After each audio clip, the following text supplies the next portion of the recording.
Hey, this is Ronald, and welcome to the VŌC Podcast mod interview series.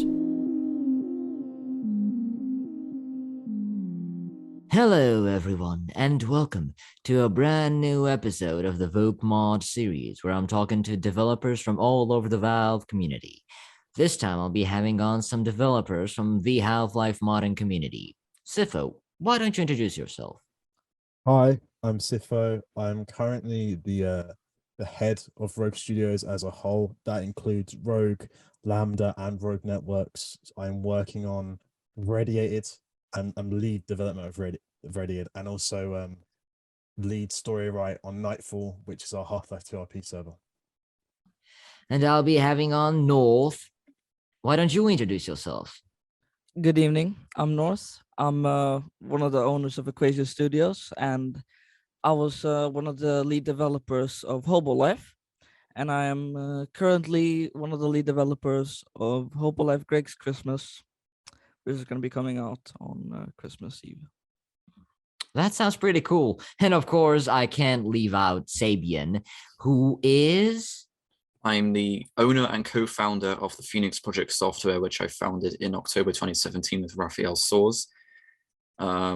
As a whole, I'm the lead developer of most of the projects there, and I'm the director of Half-Life Zombies Ate My Neighbours, which is a fan-made expansion pack for Half-Life 1. I think we should dive right into the questions, and the first question is for Sifo. So when and where was your first encounter with Half-Life 2 RP? Well, this is probably back in 2018. I was big on Gmod. I was big on Dark RP. I used to go on there all the time. So I think there was a server, something Neuro, and then I played that for a long time. It was semi-serious. And then I think I slowly moved up from semi-serious servers to serious servers, and where I am now, making my own serious. So, yeah. Yeah, I see. And what exactly is Nightfall? Well, it's a Half-Life 2 RP server. It's a serious one, so it's not like servers you might know, like Impulse, where it's all, there's some serious bits to it, but you're not going to see people running around screaming stuff in the mics. It's text-based as well, so it's more it's moderated easier that way. But yeah, so Nightfall is my way of creating what I had in vision for Race X when I made it back in 2018. I'm using a lot of story elements from the cancelled mod into like a Half-Life 2 RP story structure, so people are able to play sort of, well, not really, but it's people can play certain story elements from that mod within a Half-Life 2 RP based environment. And because this is a prequel to Radiated, certain events and certain characters are going to be inside, referenced sort of inside Radiated. So yeah. That sounds very interesting. We'll get back to that. The next question, though, is for Mr. Northh from Yoba. So how did the idea for the mod started? I think he is meaning Hobo-Life. So the idea for Hobo-Life, actually, the original Hobo-Life was from 2017, and it had gone a year since Neddy and I met. So he was the lead dev there. I can recite what he told me back then. So he was just downloading maps from Game Banana, and there was this one mod called Hobo Adventure, which was a two-map, just two-map campaign where you just went around, walked a bit, and just did basically nothing. And Neddy decompiled that. For those that don't know, I'm not going to get into that, but he decompiled that and then just built upon that. Basically, he just added a new section and basically stole the map. He then put that on ModDB, and then the creator of Hobo Adventure contacted Neddy and said, "Hey, can you at least credit me for making the map? And he said, okay. And it was his response was really cringe, but he was really young. Fast forward a few years, Hobo-Life became this kind of, in joke among our friends because, well, we joked that it was just a stolen map. It was not really a mod, but we called it a mod. So, and then December of 2020, we were just in a Discord call, and we were hopping between VMFs that we had, and we stumbled upon Hobo-Life, and one of us started joking around, hey, wouldn't it be funny if we remade Hobo-Life? That would be pretty cool. And we started seriously considering it. And then we just started the development. Then you right created this amazing mod. Yes. It was really amazing. I can really honestly say that. And is the voice acting in it supposed to be the way it is? Like, I think we didn't have any like context to any actual voice actors. We were basically just some like two people that wanted to start modding. So I think we weren't going for this kind of like goofy style, this really okay. this over the edge. We were trying to just go for this aesthetic that everyone's pretty much deranged but not really. Most of the I guess charm you could say that the mod had was because the voice actors were just random people we found on like online, like in Gmod servers, in Discord servers and stuff. They did a good job, and they all had a pretty different interpretation of what the mod was supposed to be. We just told them what they were supposed to be. Like, hey, you're this crackhead in an alley. It was pretty ridiculous, yeah. Yeah, so we just told them you're a crackhead who's talking to the player about a quest, and then we just let them do whatever, and then we were like, okay, yeah, that's good. We'll get back to that, but now we have a question for Mr. Sabian. So, when did you start modding? I think it was around the summer of 2016. And how would you say you have progressed since then? The stuff I do it with more people now. I'm not alone anymore. And I want to say I've got more original stuff as well, because I think my first project was Portal Enhanced, which was just a bunch of new content in Portal 1. Hardly any of it was original. I think it got me banned from RDB as well. I wouldn't be surprised. But yeah, the two major points is that I work with more people because I like working with other people, I guess, and I've got more original ideas. Although everything I work on isn't all my ideas. Sometimes it's other people's ideas. And what are you working on at the moment? We've got a few projects. There's, of course, Half-Life Zombies Ate My Neighbours. We've got Halloween Horror. We've got the multiplayer for Half-Life Zombies Ate My Neighbours, which I worked on a lot during the summer. And Lost and Dead Anniversary, which is a big remake of the first mod we ever released. We have another question for Sifo, and it says, what makes Nightfall different from other Half-Life 2 RP servers that have tried and failed on the same concept? I think it's different because, similar servers that have failed in the story concept we've done haven't really been involved with modding and how I write stories, how modding works. And what I'm trying to do is I'm trying to convert what I've been writing for my mods and putting it into a space where it'll be compatible with Half-Life 2 RP structure, because I know in Half-Life 2 RP it's the player's choice. Whatever happens on the server, the players have such a massive how would I put this, like, role in the server. So something could majorly happen and it wouldn't even be me writing it, it would be the players doing it. And yeah, I think it's because of how I'm writing it at the moment, where even though it's a story, it gives the players complete like control about doing whatever they want to do and still keeping in line and still not breaking the structure I've still put in. So yeah.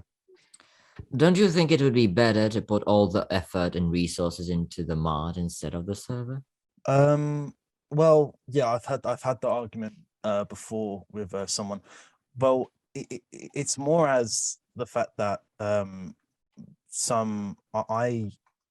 got really burnt out with writing for mods recently, and when my favorite Half-Life 2 RP server shut down, Reunited Gaming, I felt like I didn't like the fact that the stories that were being put in Reunited weren't going to go anywhere.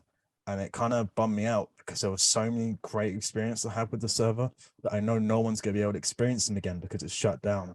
So I had the plan really was to use Reunited's story and continue it with the owner's consent. Obviously, it didn't really work out, but I still hold the same thing. I wanted to help.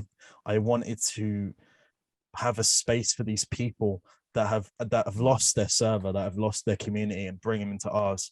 And I think that helped with Radiated in a way where I could experiment with new story ideas and experiment with things I could have done with Radiated into Nightfall. And it really helped me like expand my writing skill, because it's really good writing for an event where there's so many possible outcomes. You know, anything can happen, and I think that's really good. Yes. That's why I need to put my stuff into Radiated, where, you know, maybe I should write more as if it was a Half-Life 2 RP, so maybe I should make it so, you know, there's multiple different outcomes. Maybe, well, I couldn't really do that with the limitations I have with the source engine, but I do like that. I like multiple choice, and you know, it really helps my writing. So that's why I put more effort myself into Nightfall.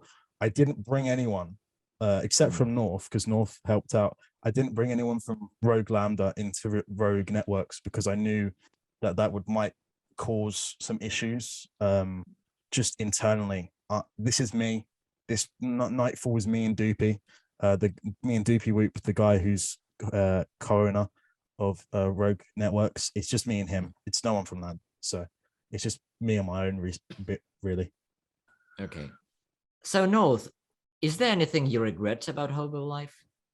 Hobo-Life. Okay, let me tell you something. Both me and Eddie, as much as weird as it sounds, we both regret Hobo-Life. There was just too many things that we wanted to do so differently, but you know, we realized way too late. And some of the things we regret include the quest system. A lot of the people thought that the quest system was amazing.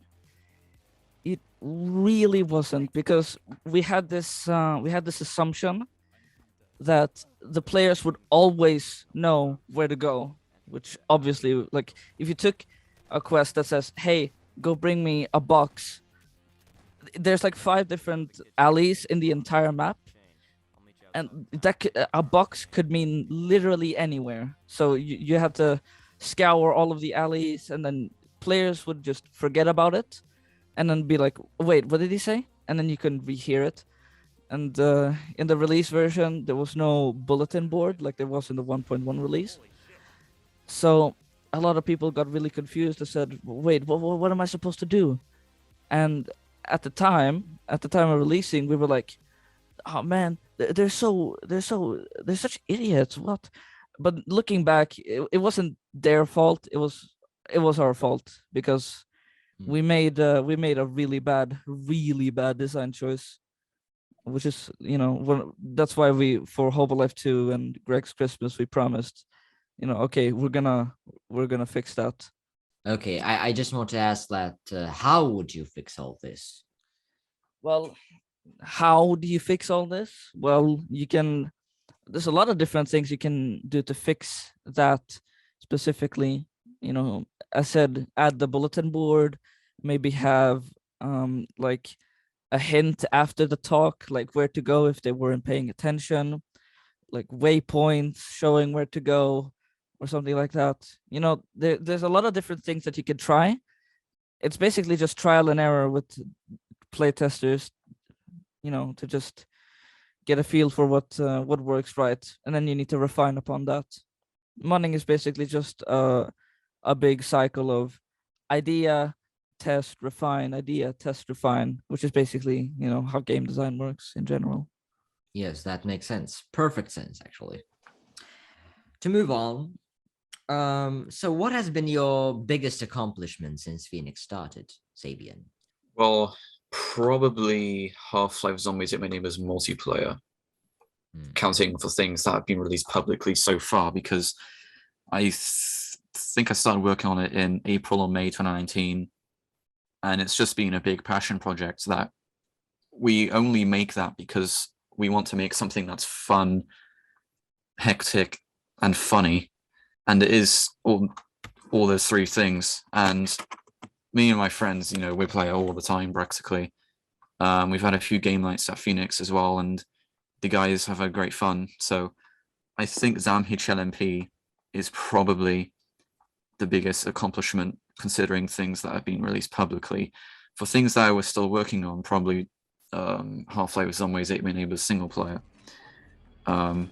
What is the difference between the two, multiplayer and the single player version? Multiplayer is just a mod of Half-Life Deathmatch, and we've also used a classic mod as our base for it called Adrenaline Gamer. So that's our base for ZAMN HL2. And that's allowed us to implement things such as game modes.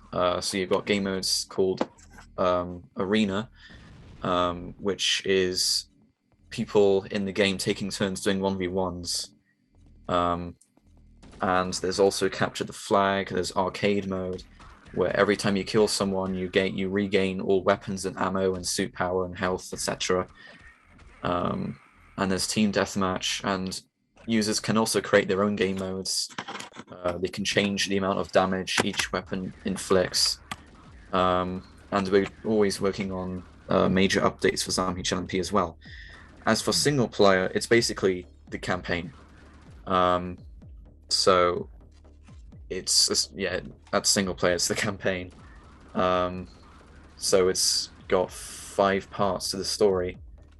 And they both use sort of different engine bases. So single player uses Pheonix ADM, and multiplayer used to use what I call the creative deathmatch player, but the code in that was really messy and it didn't really work very well. So I rewrote it with the help from Blue Knight Hawk, which we now have as a programmer in Pheonix software. Now we use a new base called Aura, and the code in there is much better than creative. So I hope that explains the difference between the two well enough. Of course it does, yeah. So if some of you guys have been, wondering about what's the difference between the two, now you know. All right, we have another question for Sefo. So if Nightfall is a prequel to Radiated, how does that tie into the story of Radiated? Well, so like I said earlier, it's more as the fact that key events and characters within Nightfall will either be like placed in Radiated as NPCs, or spoken about by characters and in events in the story. Like I said before, again, you don't need to play Nightfall to understand Radiated. Everything will be explained that's in Radiated, that are like core to the story. Nightfall's just basically Half-Life 2 RP with as a prequel of Nightfall that you can just pick up and like play. There's no real difference between it being difficult to understand. It's Half-Life 2 RP. There's nothing we've added in that you have to understand Radiated, you have to understand the lore document or anything like that. The same goes to Radiated. You don't have to pick up Nightfall's lore document to play. You just have to you just play the game. It'll be explained to you, it like any other sort of like game or that have done before it. Some sequels to games, you don't have to play the first one. It was already explained. Like in Radiated, you can pick up and play it, and it will be just set out in mod. So yeah. Why do you think it's a good idea to connect Radiated and Nightfall? I mean, I've always wanted to do it. A lot of my characters in Radiated were Half-Life 2 RP characters that I've made for other servers. And so it's always been the fact that I've always wanted to do it because I find it so much easier to tell a story in a Half-Life 2 RP like base where it's just easier to like get done. And I had this thing where it could have been there was a point where I wanted Radiator to just be in Half-Life 2 RP. I kind of just wanted it to be completely like as a server. The story just can just be as it is and just pasted into Half-Life 2 RP as events. And that's what I thought about it. But then I was like, I think it's better than I do it as a mod because it works better in that sense that it was built. The story was built for that. Whereas Nightfall will not work as a mod. Nightfall story has to work in the Half-Life 2 RP like player based. Like people have to you have to experience Nightfall in Half-Life 2 RP, otherwise it wouldn't work in a mod sense. Maybe in a film, maybe in a SF like some sort of animation, it might work, but yeah, it for Nightfall it's just has to be in Half-Life 2 RP. I've always thought about Half-Life 2 RP making my own server. I'm just very lucky that I have like friends and people I'm able to like get like help with development on servers. So yeah, it's all without the help of Doopy, this wouldn't have happened. So yeah, it's always been a dream of mine to do it. Cool. We have another question from North from Yoba. So did you ever think it would have been possible to do GTA type missions scattered around the map for a Half-Life mod? Well, back in 2017, we were actually planning to be, we were way more ambitious. We had plans for a much bigger open world, like inventory system and like weapons and like custom guns and stuff like that. But we thought that was pretty much impossible, even though other mods had also done it. And back then, the idea of like a quest, like in an RPG, it seemed pretty like impossible. Like, how do you do that? How do you do that? But then we gained enough experience and we learned how the source engine works. And then when we started developing Hobo-Life in December, we were building the city more and more. We thought like, hey, oh yeah, we're gonna have quests. Let's test out how that might work. And we thought like, oh yeah, you just if you talk to this guy, then we can just make a lot of stuff activate that would normally be deactivated. Then we can just fake it that something's happening. And that's pretty much how every quest works. Once you talk to someone, it'll like activate some sort of event related to that quest. And nowadays it seems pretty standard how to do that. But back then it was really hard. And GTA style missions, I mean, we would have to have creativity for that, whereas half the missions in Hobo-Life were to bring a box or to kill someone. When do you think Hobo-Life 2 might get started developing? Oh, we're working on the bonus map Greg's Christmas, which is gonna feature a lot of the features we have planned for Hobo-Life 2, such as the money system and buying system, the wanted system, a stealth system, and right now we've spent about 4 weeks trying to get all of that to work. 2 weeks trying to get the money system to work because it kept breaking, and this week trying to get the wanted system to work. So after that, we're gonna have Hobo-Life 2 in development. Next question for Sabian. So what inspired you to create Half-Life Zombies Ate My Neighbors? Oh, that's kind of a long story. Basically, in September 2018, Raphael came to me with this plan to more or less recreate Zombies Ate My Neighbors on the Gold Source engine from a first-person perspective. And having played that game in the past and enjoying it, I thought, that'll be interesting. I'll help out with this. So he did some stuff. I did a lot of promo stuff. I helped him with articles and stuff.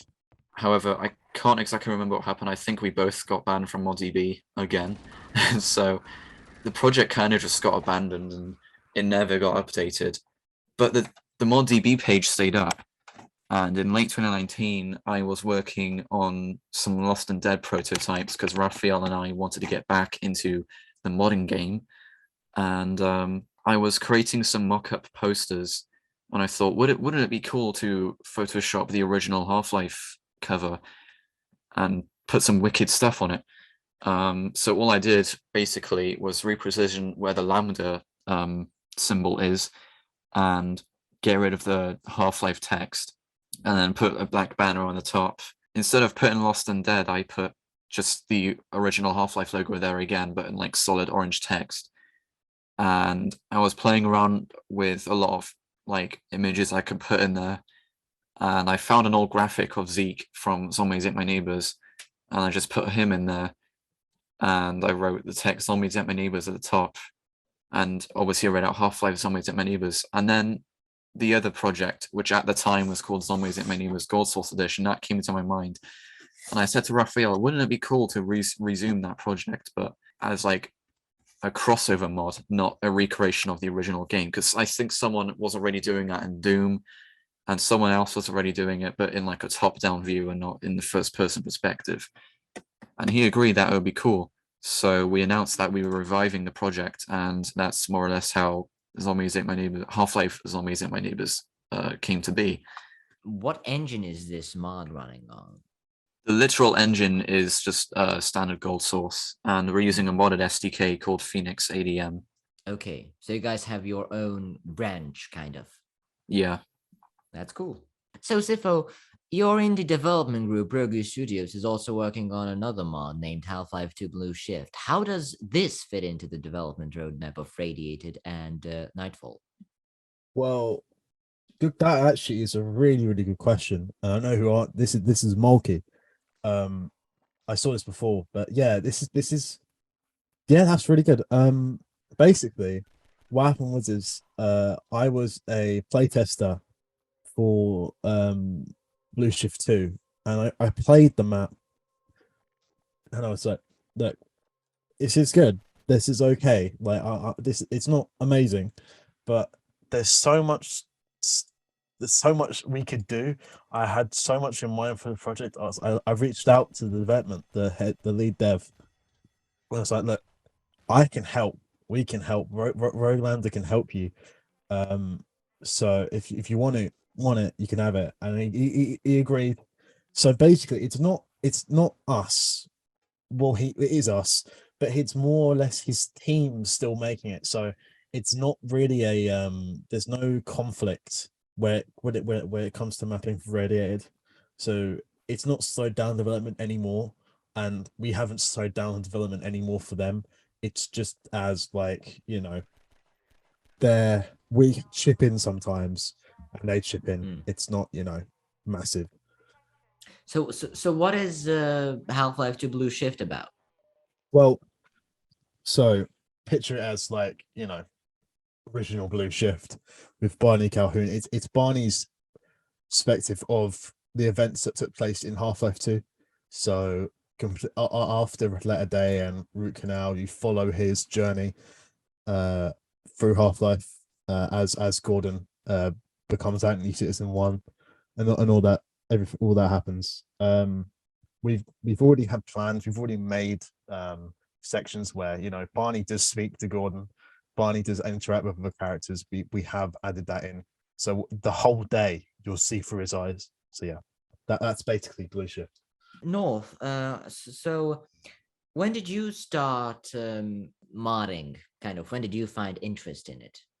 I think it was back when I met Nettie. We were talking a lot about modding and stuff like that.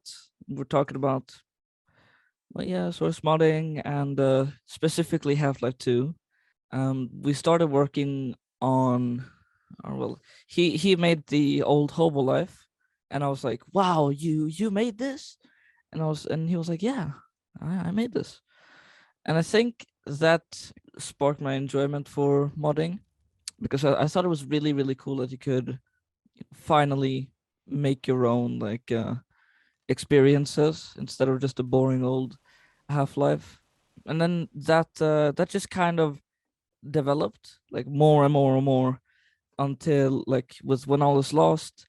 I played tested for leaks on Hobo-Life, and then I started actually developing on When All Is Lost with music. So that's when I actually became involved, and then it became even more when I started working on Gmod Stairs with Nidhi. I'm not gonna talk about the whole history, but we have an episode on the Equation Studios podcast on our channel where we talk about the whole history and stuff like that, if you're interested in that. Yes, you guys can definitely check out this podcast. It'll be linked, of course, in the description if you guys are interested. And we have another question here for Sabian. What is your most anticipated mod you're currently working on? It's a tricky question, I will be honest. I don't know if it's Half-Life Zombies at My Neighbours or Lost and Down Anniversary. Probably Zombies at My Neighbours, because we have so much ambitions for it, because the story is going to be 4 or 5 parts.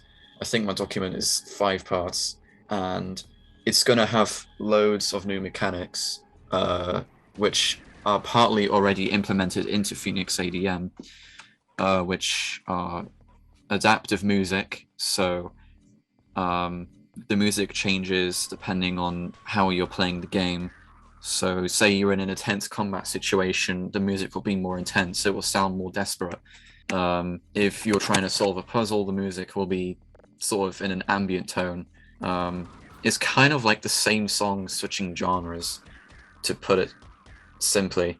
There's also drivable vehicles, so you'll be able to drive the Black Mesa Jeep. You might be able to pilot the Apache. I'm still trying to figure out how to implement that into the story, because I'm trying not to make the game before the story, because that's probably a bad idea.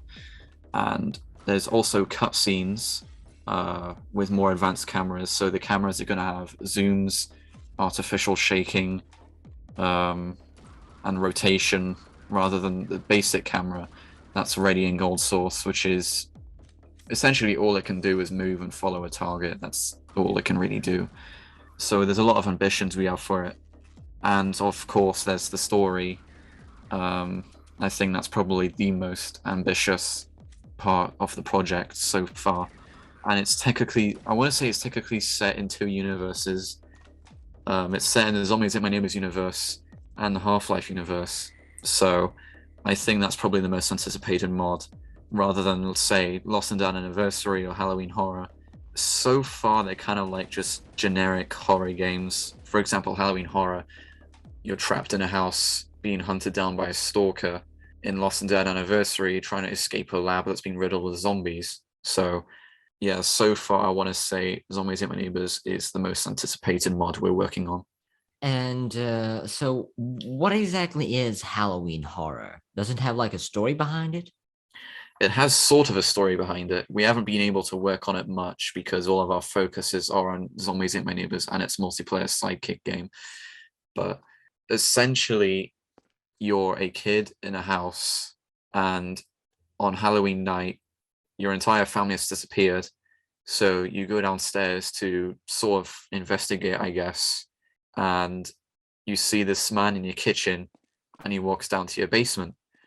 So you decide to follow the man, and then he's not there. And then you walk out to the garage, and then it goes black, and you wake up in a forest, and then you have to get out the forest. It's a really basic, like, stupid layout we have so far, because the game is so bare bones right now. So that's the best I'm able to explain Halloween Horror right now. I have one more question for Sifo before we wrap this up. So what exactly is Radiated? Radiated, as it currently stands, is just one. Well, it's an episodic mod for Half-Life 2, Episode 2, which is like set off like moments after Episode 1, as you're a resistance member trapped within the city, like underground, as the dark matter from the Citadel like slowly irradiates the surrounding environment. You have to basically, it's just the resistance member trying to escape and leave to head to White Forest, where of course everyone's located. So yeah, that's basically Radiated as it stands right now. The basic summary. I see. Well, thank you so much, guys, for coming on the podcast. That's all right. That's no problem. Just one thing I wanted to say before we end it off. These two, Sabian and Northh, are I don't think that. I mean, more as Neddy. Sorry, Northh, but because you're Equation Studios, I wouldn't. Rogue Studios really wouldn't be in the place it is if it wasn't for Pheonix and Equation. So yeah, these two and their partners have really helped me out a lot when it comes to making mods and managing and trying to, I know me and Sabian, he was involved. He was in Rogue Lambda at one point. We had a merger, and I think the whole situation really helped with how I manage and how I work with mods. And the same goes for Neddy when he helped with Race X, and how I should have it made me had a broad expanded understanding. So yeah, these two, I wouldn't be where I am without these guys. So yeah, Thank you. That was very wholesome, man. Again, thank you for coming on the podcast, and I wish you the best of luck in your modding all right. career. Guys, you too. Thanks for having us.